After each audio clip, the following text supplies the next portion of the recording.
Biscuit லோட்லாம் வந்திருக்கு. So நம்மளுக்கு வந்து 104 ரூபா கிட்ட வருது. மில்க் பிக்கீஸ் வந்திருக்கு.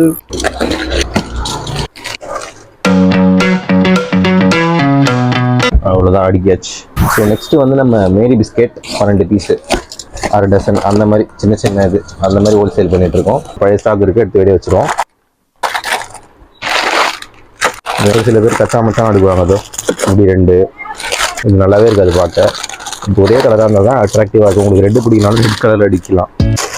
தென் அப்போ ஒரு டசன் எவ்வளோ ரேட் வருதுன்னா 104 பாயிண்ட் டெசிமல்ல வருது. நம்மளுக்கு வந்து 104 ரூபா கிட்ட வருது. மேல வந்து நம்ம ஒரு 6 ருபீஸ் வந்து ப்ராஃபிட் வைக்கிறோம். ஒரு டசனுக்கு நம்மளுக்கு 6 ரூபா கிடைக்குது. மேரி பிஸ்கெட் பாத்துக்கிட்டீங்கன்னா அதுல 120னா இதுல வந்து 72 தான் இருக்கு. ஸோ மேல ஒரு 5 ரூபா வச்சு 110 கொடுக்கணும். ரெய்னி டைம்ல சீக்கிரம் நமுத்து போயிடும். ஸோ எறும்பு வந்துடும். அதுக்கேற்ற மாதிரி கொஞ்சம் விஷயம்லாம் பண்ணணும். இன்னும் சடனா கூட ரைஸ் ஆகலாம் பிரைஸ்.